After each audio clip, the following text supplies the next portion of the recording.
Sáquennos de aquí. Entrevista a María Sima. Nicky Elch. Editorial Gratis lo recibiste, gratis ofrécelo. Dedicado con amor a todos aquellos que aún han de experimentar el amor de Dios.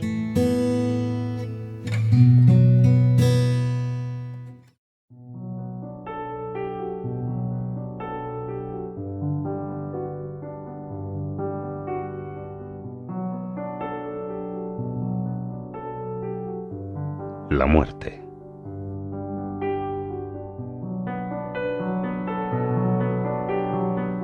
Usted ha hecho tanto por las almas del purgatorio que cuando muera seguramente la escoltarán hasta el cielo varios miles de almas y no tendrá que... Oh, no puedo imaginarme ir al cielo sin pasar por el purgatorio, porque cada error va sumando. Dios me ha dado a conocer tanto mediante mis contactos con las almas del purgatorio que mi responsabilidad es mucho mayor. Debemos sufrir en relación con nuestro conocimiento. Sin embargo, espero recibir un poco de ayuda en este aspecto. ¿Qué sucede con las personas que se suicidan? ¿La ha visitado alguna? Sí, me han visitado muchas.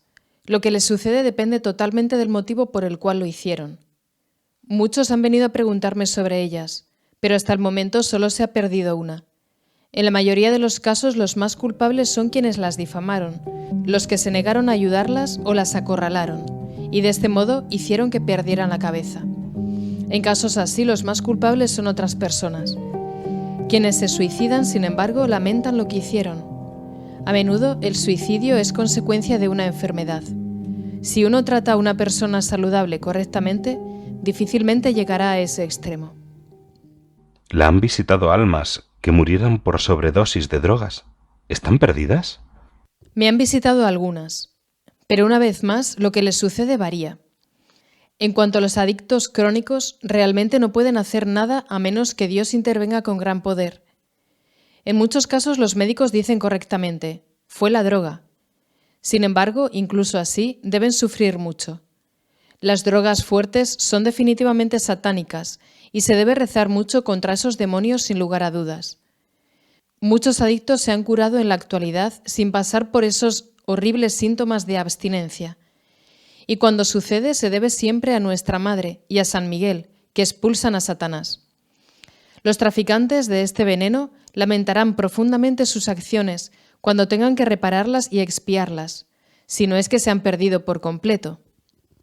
¿Puede contarme el caso de alguien que se haya salvado al cambiar radicalmente su postura justo cuando le llegó el momento de la muerte inminente? Sí. Una vez vino a verme una persona con dos nombres de difuntos, el de un hombre y el de una mujer, para que averiguara qué les había sucedido. Cuando le pedí que me contara un poco acerca de sus vidas, se negó y me dijo que los había traído para averiguar si yo decía la verdad. Accedí y esperé hasta que un alma del purgatorio me diera las respuestas de ambos casos. Un mes después regresó. Me preguntó si ya tenía las respuestas y asentí. El hombre se encontraba en el purgatorio más profundo y todavía no podía ser liberado de ese lugar, mientras que la mujer se había ido directamente al cielo sin pasar por el purgatorio. Le entregué el papel donde había escrito lo que me habían dicho y se quedó impactado. Me acusó entonces de ser una farsante. Le pregunté por qué decía eso y le pedí que me contara más sobre estas dos personas. Según mi invitado, el hombre había sido el más piadoso de todos los sacerdotes de su zona. Siempre iba a misa media hora antes y luego se quedaba más tiempo que los demás, y continuó halagándolo largo tiempo. Me contó también que la mujer había vivido una vida muy mala, y me enumeró muchos de los pecados graves que había cometido para convencerme. Cuando terminó, debo admitir que yo misma estaba un poco insegura, y acordé preguntar una vez más sobre esas personas, esta vez con alguna explicación. Probablemente pensé, había escrito la respuesta incorrecta junto a los nombres y se habían mezclado. Así que esperamos más tiempo para obtener una segunda respuesta. Llegó y me dijeron lo mismo. El hombre se encontraba en lo más profundo del purgatorio y la mujer se había ido directamente al cielo. La explicación es la siguiente. La mujer murió en primer lugar y lo hizo atropellada por un tren. No se trató de un suicidio. Debió haber tropezado o resbalado. En el instante en que se dio cuenta de que su muerte era inevitable, le dijo a Dios: «Estoy de acuerdo en que me lleves, porque por lo menos así no podré insultarte más». Esta sola frase o pensamiento borró todo y se fue al cielo sin pasar por el purgatorio. El sacerdote, al contrario, había sido todo lo que este hombre había dicho de él. Sin embargo, nunca dejó de criticar a aquellos que no iban a misa tan temprano como él, y hasta se había negado a enterrar a esta mujer en el cementerio por la mala reputación que tenía entre los feligreses. Sus constantes críticas y juicios, como por ejemplo sobre esta mujer, lo condujeron a lo más profundo del purgatorio. Esto nos muestra que nunca, pero nunca, debemos juzgar o sospechar aquello que creemos que sabemos. Mi visitante reconoció estas verdades, me perdonó con el corazón y se fue contento con las noticias que ansiosamente esperaban en el lugar de donde procedía. Al estar presente en la muerte de una persona, ¿existen señales que indiquen que se ha ido directamente al cielo? Probablemente, pero estas no siempre nos lo revelan todo. Lo que es cierto, sin embargo, es que cuando una persona experimenta una muerte extremadamente terrible, con ira o violencia, es seguro que deberá sufrir mucho o que está totalmente perdida. También hay que tener cuidado con el otro extremo, porque hasta un gran santo, como yo y varios miles de personas llamaríamos así, al Padre Pío, que murió en paz y hasta feliz, también debió pasar un tiempo corto en el purgatorio. Las muertes en paz son hermosas y conducen a la belleza, y las muertes feas son horribles y conducen a un mayor sufrimiento. Pero intentar ser más precisos es, como ya he dicho antes, algo arriesgado.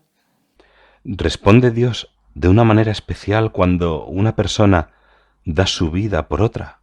Las almas del purgatorio me han dicho que morir por otro, ya sea en su lugar o al intentar rescatarlo, es siempre una muerte santa. Esto significa que dicho acto borrará mucho de lo que aún debería purificarse. Aproximadamente hace 20 años conocí a un hombre joven que no tenía la fama de ser muy devoto. Lo conocía porque él y su familia eran mis vecinos. Sin embargo, una característica muy evidente y buena de su personalidad era que siempre insistía en ayudar a los demás. Un día muy frío de invierno, este hombre escuchó gritos de auxilio que provenían de afuera y salió a ver qué sucedía. Su madre intentó persuadirlo, pidiéndole que se quedara porque sabía que siempre se arriesgaba mucho. Ella prefería que acudiera otro en esta ocasión. Sin embargo, no pudo detenerlo y salió al rescate de quien gritaba. Mientras se encontraba afuera, una avalancha de nieve en polvo se le vino encima y se lo tragó. Le encontraron muerto al día siguiente. Otros jóvenes, al enterarse, dijeron: «No nos gustaría morir así». «¿Qué queréis decir con eso?», les pregunté. «Ya sabe todas las cosas que ha hecho. Pensad lo que queráis, pero morir así para salvar a alguien descarta toda posibilidad de que se haya perdido. Siempre es una muerte santa». Solo 2 días después, este hombre se me apareció y me dijo que necesitaba únicamente 3 misas para ser liberado. Expresé cierta sorpresa y me dijo: «Como morí intentando salvar a otra persona, Dios se ocupó de todo lo demás». A lo que añadió: «Nunca podría haber experimentado una muerte tan feliz». Entonces, ¿debe existir alguna diferencia entre morir intentando salvar a alguien o morir a causa de una imprudencia? Oh, sí. Si una persona muere simplemente porque se puso en una situación de riesgo, no significa que fuera a su hora de morir. Si el accidente sucede sin culpa por parte del difunto, esto quiere decir que Dios lo llamó a su presencia. Sin embargo, cuando tiene la culpa, entonces esa misma persona fue quien lo provocó. Conozco a un joven que murió en un accidente de moto por conducir por encima del límite de velocidad permitido. Me contó más adelante que si hubiera sido más cuidadoso, Dios le habría dado otros 30 años de vida.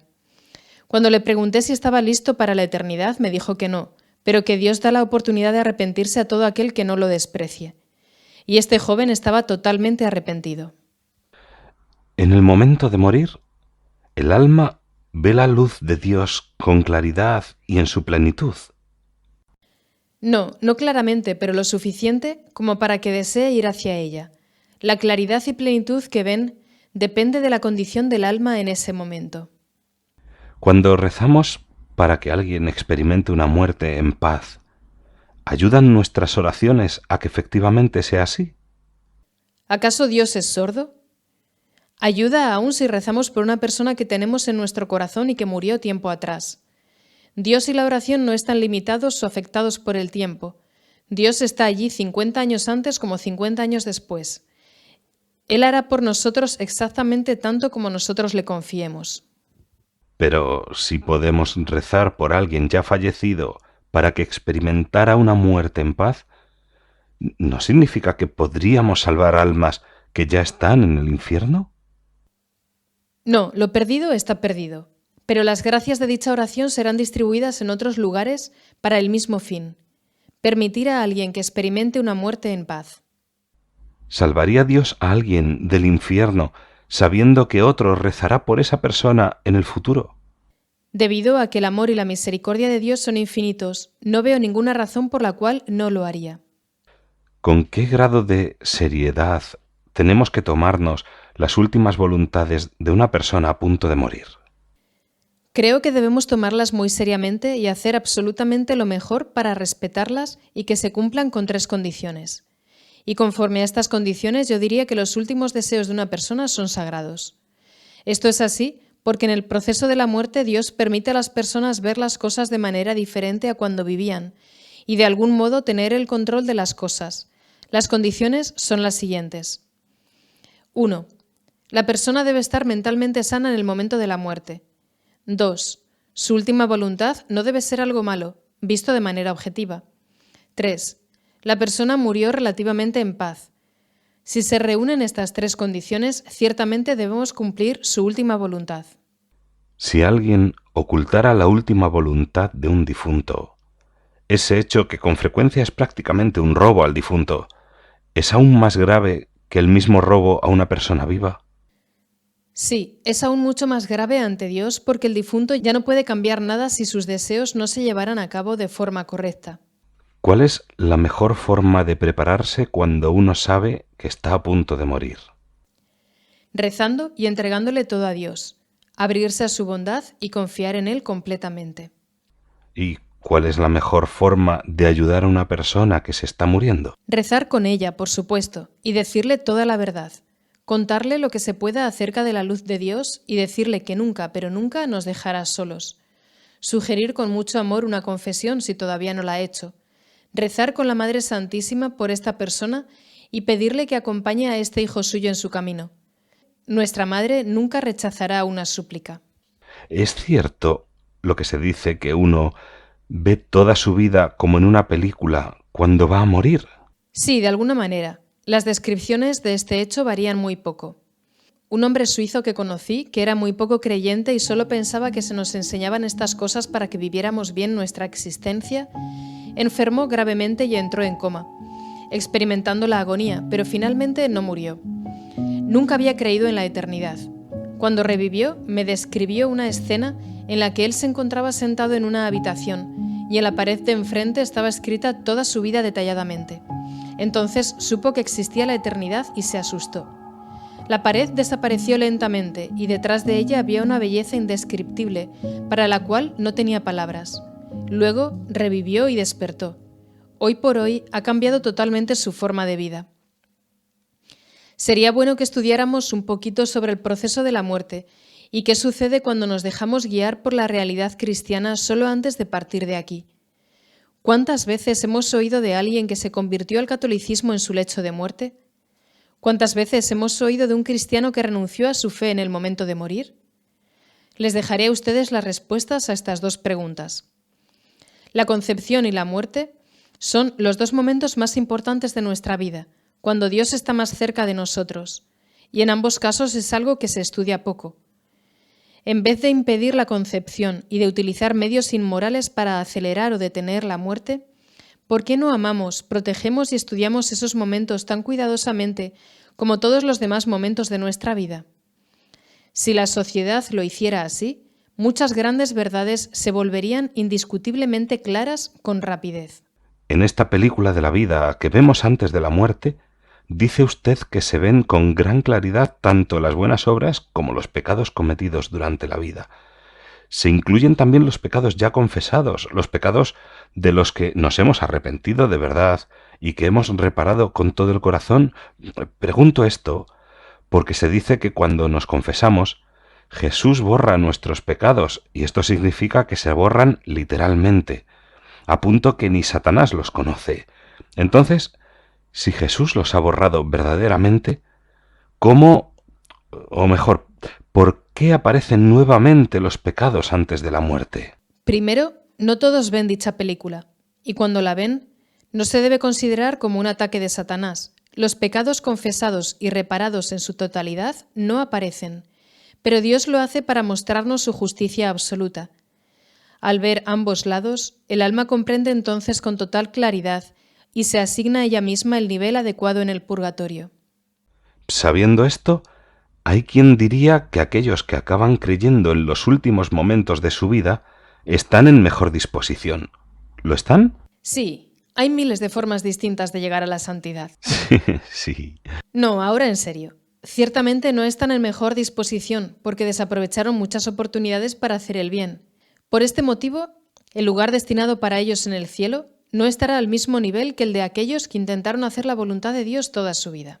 Probablemente no lo sepa, pero durante estos últimos años se están estudiando con más profundidad las llamadas experiencias próximas a la muerte, y se escriben más de ellas que anteriormente.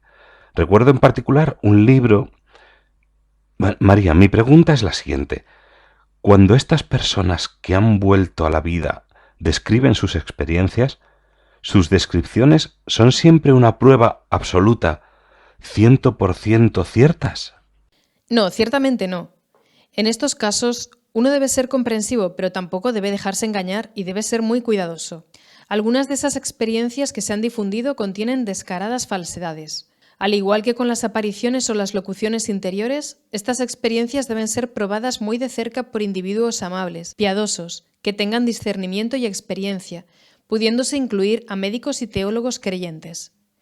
Cuando una de estas personas solo tiene a su alrededor médicos agnósticos que no rezan y que lógicamente acaban influyéndole, pueden acabar difundiendo falsedades, incluso sin culpa alguna. Tomemos mi propio caso. Solo porque algún psicólogo puede a ciencia cierta declarar que soy una persona equilibrada, honesta y no estoy mentalmente desequilibrada, no es suficiente para determinar si todo lo que he dicho es cierto.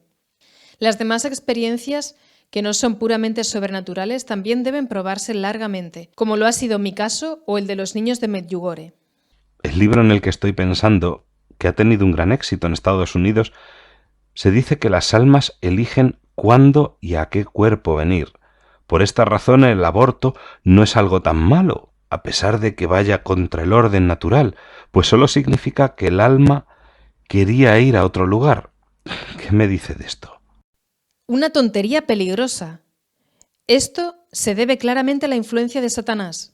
Debemos rezar para que esta persona sea lo suficientemente humilde como para permitir que él mismo y sus experiencias sean probadas, y no solo por médicos y psicólogos no creyentes, sino también por individuos piadosos y que tengan discernimiento, que sean expertos en las verdades espirituales cristianas, antes de que continúe divulgando las mentiras de Satanás a un número mayor de personas. Y el deber me dice que debo añadir que cada aborto que se practique como consecuencia de lo que se ha escrito será responsabilidad ante Dios de quien lo haya hecho o de quien le haya asesorado.